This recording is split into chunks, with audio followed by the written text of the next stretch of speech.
I've worked for CBRE now for coming up to 7 years. I originally started off studying mechanical engineering and then moved into leasing by chance of meeting a few people that were also in the industry and have sort of never turned back. I've been dealing with Total Tools from the very, very start of my career. I've done a number of deals with them. They've been great to deal with over time. The property team behind Total Tools is very knowledgeable, probably one of the best out there. So it is definitely quite competitive in certain sectors. So, for instance, in out of the sectors, you've got furniture, you've got bedding, you've got hardware, electrical, babies, automotive, and then sporting goods. So in certain categories, like sporting goods, for instance, you have a lot of retailers that are selling a similar product. That's very similar for bedding.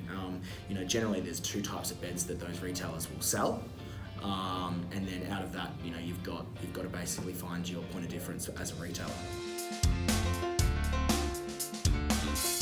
A longer term lease brings more incentive from the landlord. So going back to what I was talking about before in terms of what they're trying to protect their income. So if you're able to guarantee their income longer, they're more likely to give you more in a lease. On a short term deal, they're not as likely to give you that much incentive because you're not guaranteeing their income for as long as what you could be with a 10-year lease versus a 5-year lease. So a 10-year lease may seem scary at the start, but with a proven brand like Total Tools, you generally find that 10 years is probably it is definitely sustainable.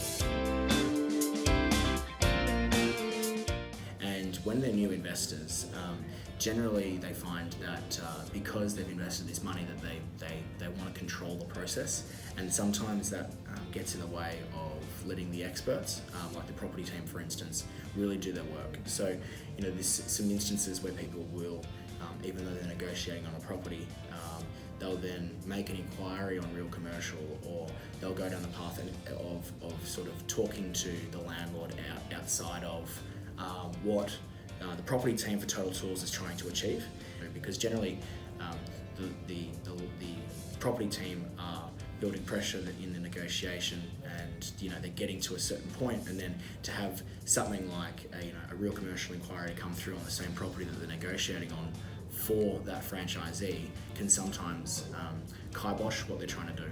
The negotiation capacity of Total Tools is probably one of probably the best in the business, really. Total Tools should look to surround themselves with retailers that bring a similar type of customer. There's no doubt that Total Tools are a male-dominated retailer. Retailers like Supercheap Auto, Autobarn, any automotive retailer will bring a similar type of clientele where they'll be able to get a lot of cross-sell, and they'll be able to benefit from the retailer, from the marketing that the other retailer uses.